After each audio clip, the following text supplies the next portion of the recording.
Hey there. Welcome to the Pelvis Project podcast. I'm Megan. And I'm Roxy. We're two pelvic health experts brought together by passion for our careers, entrepreneurship, motherhood, and the desire for intentional relationships. Join us in our mission to spread pelvic floor awareness and start conversations surrounding the truth behind genuine health, imperfect wellness, and joyfully navigating life. We are so glad you are here with us. Let's start the conversation.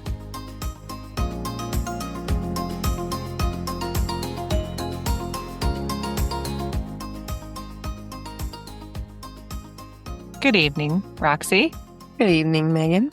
All right. Well, when this episode is playing, tomorrow is Thanksgiving. And so as we are kind of in the midst of Thanksgiving and gratitudes, we are going to speak about that. So we're going to basically kind of be talking about, like I said, gratitude, and not as something that's like fluffy or forced, and not toxic positivity by any means, but as more of a powerful lens that reshapes how we experience our bodies. So something that I've personally just kind of been going through some health stuff. And so this all hits home. But before we get started, let's start with our Tell Me Something Goods. Roxy. We had a 6-year-old birthday party this weekend. It was tie-dye theme. Oh, fun. So we tie-dyed. And my inner child was brought out. And That's I was awesome. mildly stressed because it was a bunch of 6-year-olds. And I didn't think about this. I have a 6-year-old, so I should know. But I didn't think about the fact that at 6, there are few to no 6-year-olds that can put a rubber band around something. Yeah. Didn't even like register in my mind. So my husband and I were rubber banding as fast as for you these could. kids. And then it took about 20 minutes. And we were like, and now we have an hour and 40 minutes with a bunch of 6-year-olds. What do we do next? Yeah. So anyway, it was just funny. Birthday parties, when it's that age, you're like, let's keep these short and sweet. Oh my goodness. Yeah, I thought 2 hours, no problem. And then I'm like, oh my goodness. It was great. They're funny. great kids, but so it's good. just like, it's just oh a my lot. goodness. Yes. Yeah. So anyway, so that was fun. Yeah. Cool. Mine is, this is good, but unfortunately, in order to get me to my good, I kind of had to have like a breakdown. My good is I am off this week and just focusing on my health and slowing down and being mom. It is good, and this is needed, and it is an important part of where I'm at. But my therapist was like, why does it seem like things have to get really bad before you finally say enough? And I'm like, I know. So anyway, maybe that resonates with somebody. But my Tell Me Something Good is that I, as the reframe, because originally I was like devastated that I had to cancel my week and do all this, but that I have the flexibility and the opportunity to do this, and I can. So that's my Tell Me Something Good. I'm proud of you. Which leads us right into gratitude. Okay, so let's start with a sweet little definition here. Yeah. Straight off of Google. Gratitude. It's acknowledging what is good, steady, or improving. And I think that the word that jumps out to me is that steady even. Same. Yeah, I think sometimes we look for like, what's better? Is anything better? Right. Yes. And it's, I think, as we're talking about this, and like Megan said, we're not going to try to jazz this up or sugar it up. Like, this is real life, and we treat the whole body. And so this is a powerful tool that we can use, and that I think is very timely around Thanksgiving. But recognizing that gratitude can sit alongside symptoms, or sit alongside pain or emotion or like frustration or anything that we're feeling that's pulling us down. You know, even gratitude can sit in the midst of like just a heaviness, right? Mm-hmm. When we've talked about this, that two things can be true at once. And this is really what we're stretching for. This is really what we're pushing, is to say, even in a low place or even in a struggle, can we truthfully and honestly look for something good? Because there is something good. We just have to find it. And so I think that we all have hard, and the hardest thing that we've been through is the hardest thing we've been through, no matter if the person next to us has been through harder, right? And so I think we have to appreciate that even with our kids, something that seems huge to them, that's the biggest thing that they've encountered in their little life, right? And to us, we're like, oh my goodness, get over it, right? But I think just even appreciating that your heart is your heart or your pain is your pain and understanding that that's very, very real. And we don't want you to ignore that and we don't want to gloss over that. But as we really jump into this topic more, appreciating that no matter how hard or, what struggle or how long you've been through something, there's always gratitude that's possible. And we're going to encourage you and challenge you through that with this conversation. Yeah. And I think the whole you can have gratitude that sits alongside things is really powerful too. If you haven't paid attention to that, try to practice. This is something I've experienced multiple times. In fact, I think last week when I was with my therapist and I was just kind of unloading about just all the heavy and all the things, yet also tearful and crying because I said, and also with all this, I'm so incredibly grateful. Like, I'm Mm, so grateful. And she was like, yeah. And to feel it's wild when you feel like your emotions are going like all over the place. But I think it's lovely when you can feel like you have hit the bottom and also be so grateful. It sounds weird to be there or to mhm. know that you have the support. So I just love that. So yeah, takeaways from that is the acknowledging what is good, steady, or improving.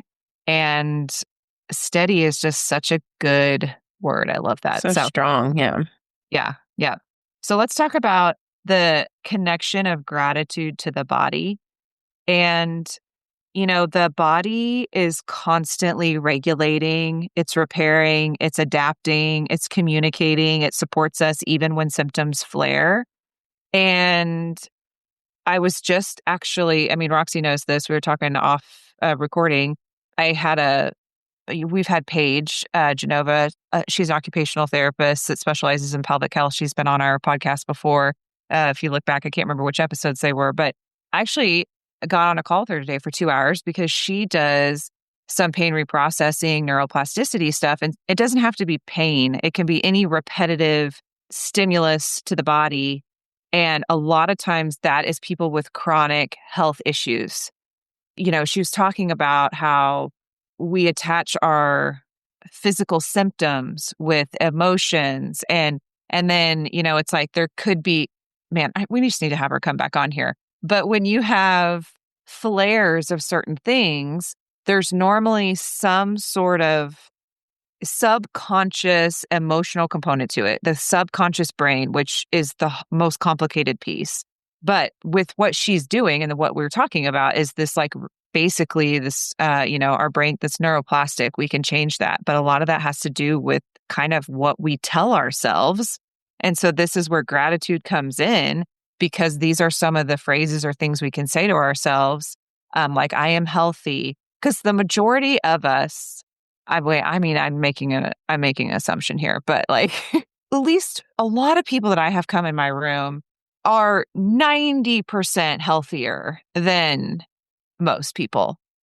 Yet we still are having issues, but we put so much pressure on ourselves to do all the things and take all the supplements and all the stuff that really at the end of the day, you are doing really good.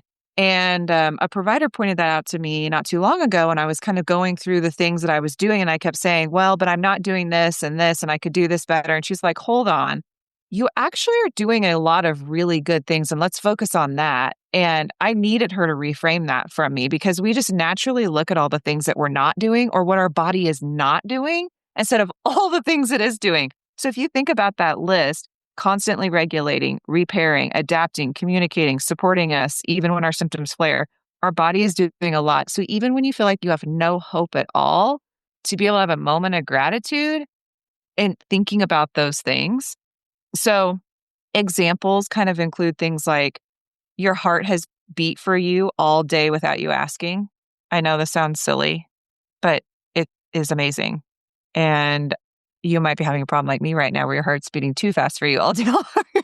So that's a whole nother episode. Well, I'm still figuring this out and then I'm going to share all this with everybody. But really, though, it really is amazing. Your pelvic floor responds with micro adjustments every step you take. This is true story. Your nervous system is working behind the scenes to keep you safe. This is an interesting piece because it is. And when you can start to have dysregulation is when that subconscious nervous system, its primary role is to keep you safe. But when it becomes dysfunctional to where it thinks it needs to keep you safe, when you are already safe, and so it's causing symptoms to happen, again, experiencing this for myself right now, then that's where you investigate it. But it's such a cool part of our body that it's giving us signals for a reason, and it is for safety. Your hormones shift daily to support energy, mood, and reproductive health. We've talked about this, like our female hormones are like a symphony, and we don't have to do anything for that. That just happens naturally. And it's so amazing that that's the way that we're built. And even in dysfunction, your body is signaling, trying to get your attention, not betray you. And that right there, wow, that actually just hit me pretty hard. Yeah, I was just talking with a patient about this today of just how fascinating a dysfunctional body still is. Yeah. You think about our body was made to work a certain way. And when that doesn't work out, it figures out an alternative. It does. Mhm. Now, the Mhm. alternative isn't always perfect. Like we might have pain or stiffness or whatever part of the body we're talking about. But from a musculoskeletal standpoint, I guess you could say we could have those things. But you look at like the compensatory patterns that bodies pick up on or these tendencies that people have no idea their body's doing. And like Megan and I can assess a body and really pick out things because that's what we're trained to do. And I just think that's always so fascinating that even when a body is dysfunctional, get up in the morning, we walk, we do everything we need to do. It might not be pretty and it might not feel the greatest, but our body gets the job done. And I just think it made me think of that as you're listing all this out of saying, but we can make a Yeah. complaint or we can state the truth of the disadvantage that we're experiencing. But if we can say, but with that, that's that start of that gratitude. Yeah. That whole, like, your body's trying to get your attention, not betray you. Those are those things where, I mean, this is a perfect example of me taking this week off. I had weeks where my body was doing really odd things and not at a pattern, sometimes not, which, as Paige told me, that means that these things are very neuroplastic, meaning like we can reframe these, we can retrain the brain to not go that way of like the spiral that happens with it, but it elicits an emotion. And so then you have fear and all that kind of stuff. And oh my, what's my body doing? And I'm not going to be able to do this stuff and XYZ. And that statement right there, like even in dysfunction, your body is signaling, trying to get your attention, not betray you. Really, my body was just, it's kind of got to a point where it was like, you really have had enough. And we'll keep doing this and signaling you until you stop. We're not betraying you. It's doing what it's designed to do, which is keep you safe. And yes, then we can fall into the whole like avoidance, like we're not living our life. We don't want that. But hey, we need to look at this. We need to get some blood work. We need to go to the doctor and make sure everything's okay. And then sometimes it's just you need to slow down. So it's really cool. Well, and that segues us into just the next kind of thought that we have here of how anatomical and how scientific this actually is. So we're talking about this as a cool idea, right? But really from a biological place, when we practice this gratitude, when we look for the positive and not just the positive, but the true good that's happening Hmm. here, Hmm. that activates our parasympathetic nervous system. And like Megan was just, like you were just talking about how when there's that symptom that happens and then we kind of start to panic and there's that kind of spiral that starts to go and we click into that survival mode. That survival mode is our sympathetic part of our nervous system. The opposite of that is the parasympathetic side.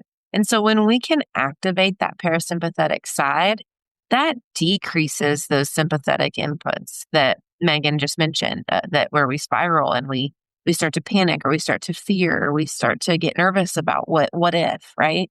So when that parasympathetic side gets activated, this is going to reduce the stress hormones that we experience in those moments.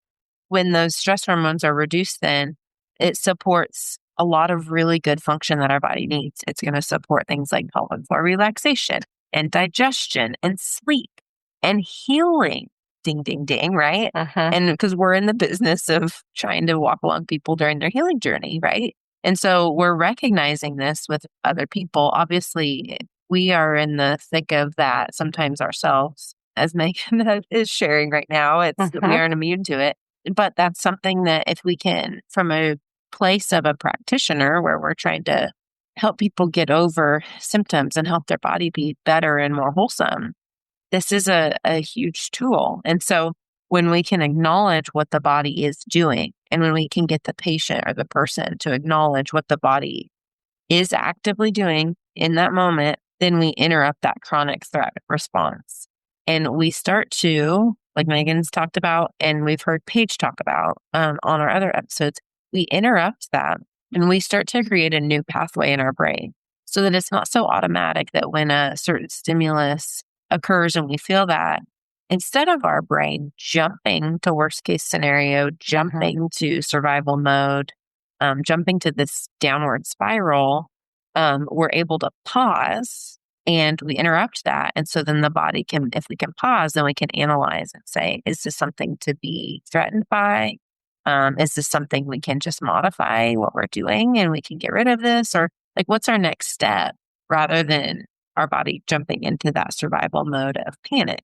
Gratitude calms the system, and that is factual, that's biological. We know that. And what we also know then is that the calm system heals better. And so if we really, if we're thinking about Thanksgiving and that's on the forefront of people's minds right now, because that's just happens to be the fun holiday season right now, right? But we can really tap into that in a deeper way and set a better environment in our body to heal. So if you're struggling with something, this is the season to really tackle it head on because we're telling you kind of the secret sauce here of Yes. what this gratitude can actually do and how powerful it can be from a biological standpoint. Yeah. Okay, so we're going to offer you some practical gratitude tools. So we would encourage you to choose just one small practice. And these are just little micro practices that you can start with. So, first one would be name 3 things your body did well today, which I think that that's a really amazing question. And Mm. again, like sometimes we do these podcasts and I'm like, yep, I'm doing that myself. Place a hand on your belly and thank it for carrying you through. Thank your pelvic floor for the support it gives you, even if it's still healing. And that would be more geared towards somebody that's having direct like pelvic pain or vaginismus or stuff like that. There's so many emotions that get attached to the pain and the feeling. So truly, I mean, without your pelvic floor, we couldn't stand up. So even in the darkest times of you're uncertain of what your future might hold, to be able to find that little bit of gratitude. So I'll say that one again. Thank your pelvic floor for the support it gives you, even if it's still healing. Notice one area of your body that feels neutral or good. And I think this is super great for people with chronic pain or chronic symptoms.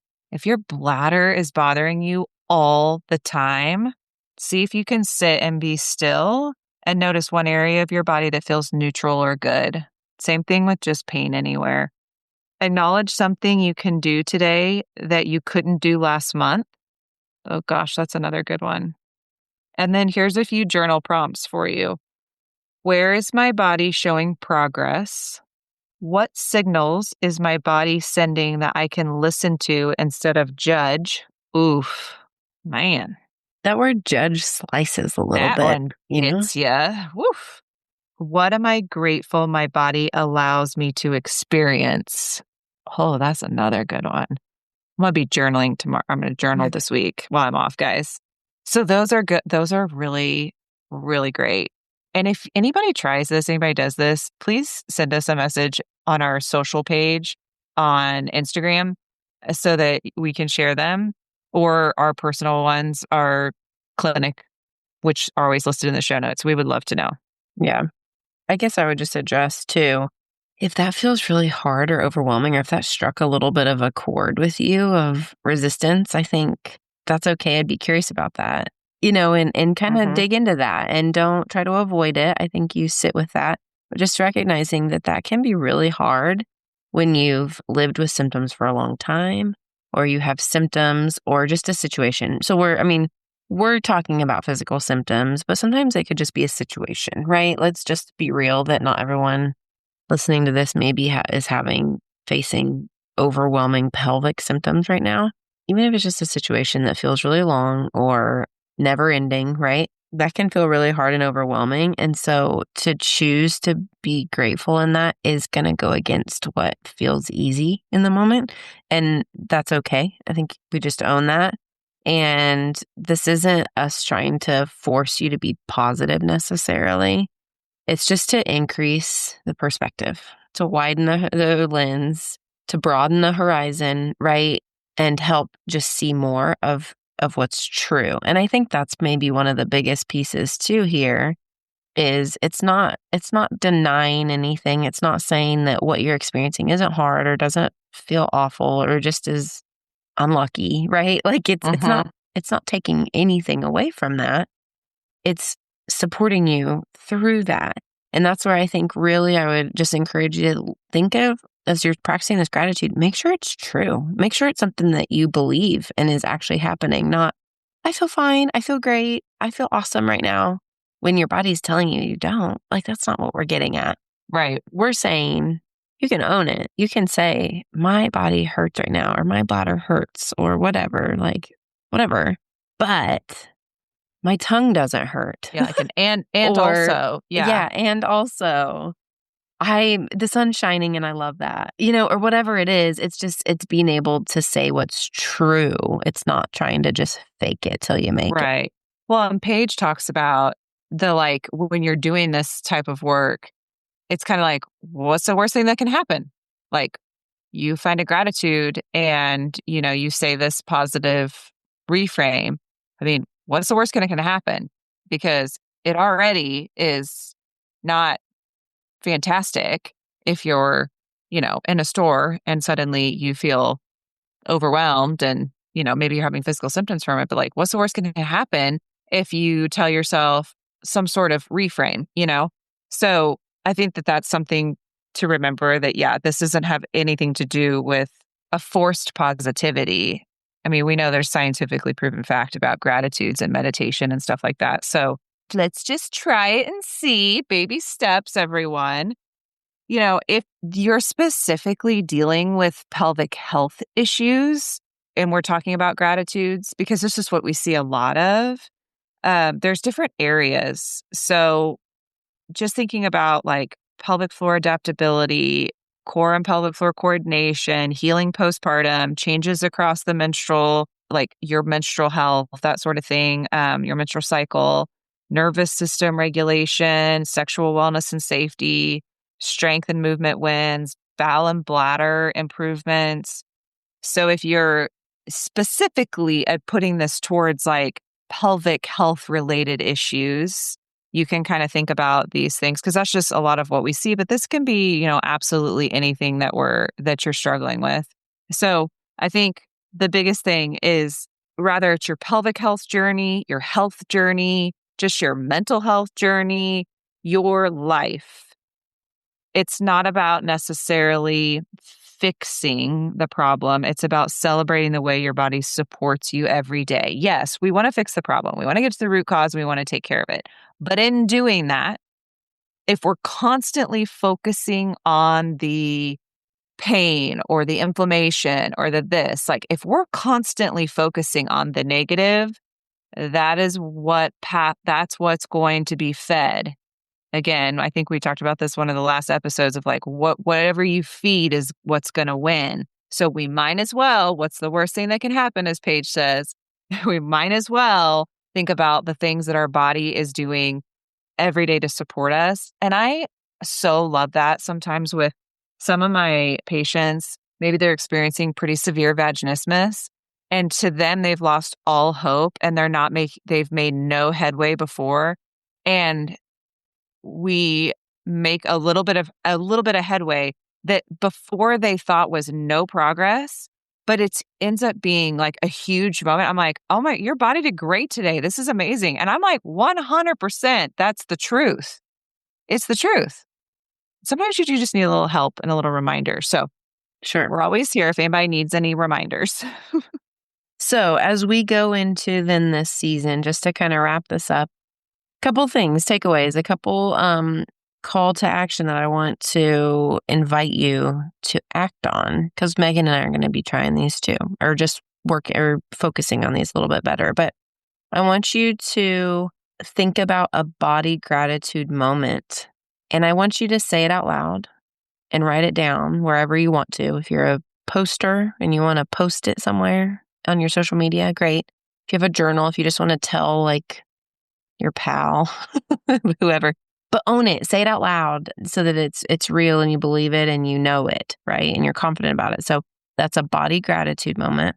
Number 2 is we want you to have you start practicing noticing one supportive thing that your body does today. Megan gave you some examples a little bit ago, but just pick one thing a day and start practicing that. And then thinking about just the way that our body heals, and let your body heal with compassion, trust, and a whole body understanding. And so it just makes me think back to that line that you said, Megan, where your body isn't trying to betray you. So our body is for us. It's not trying to betray us. It's on our team. We're all on the same, we're on the same team. And it's doing more right than wrong. Mm-hmm. And so when we practice noticing those rights, the more right than wrong, even in the really small, mundane, seemingly insignificant ways, then healing feels a little less heavy and a lot more possible. Oh my goodness. It's so true. That little last piece, when you know, like even in the small ways, and that your body's doing more right than wrong. Mm-hmm. All the things that our body is doing, that's so powerful. Wow. We got to pat ourselves on the back. I'm learning from my own darn podcast. Seriously. I feel so grateful right now. I know. Like, I'm going to go journal these things. I'm like, Yeah. wow, the Lord knew what I needed to hear tonight. So, well, and I think too, just even as you're saying that, that's contagious, it is. It is. And I think that's what maybe you and I are feeling right now, of just like talking about it gets us Yeah. excited about it. And we see it in people, then we see how powerful it is. But then now, even just thinking about it in our own lives with whatever situations we're both in. Yeah. That seeing, it's so contagious, and it has these big ripple effects. Then when we start down that journey, it's really beautiful too, to just be thinking about and pondering all the good. And having these conversations with close friends, because we are meant for connection and community.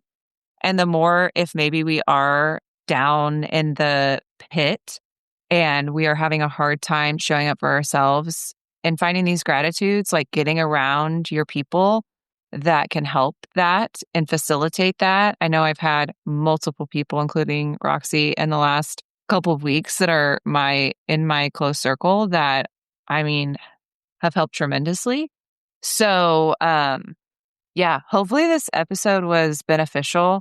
We'd love to definitely keep this piece and this conversation going. We might do another one on gratitude, and if not, circle back to just like always. We like to do the tell me something goods.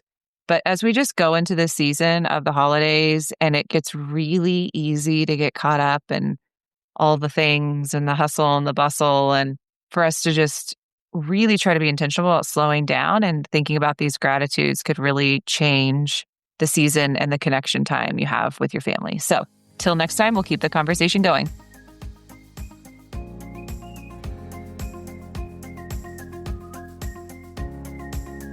Thank you so much for joining us this week on the Pelvis Project podcast. Help us continue the conversation by liking and sharing this episode with friends. And if you really want to do us a solid, leave us a review. If you'd like to follow us on social, check out the show notes for links. And remember, this week, take a deep breath and relax your pelvic floor.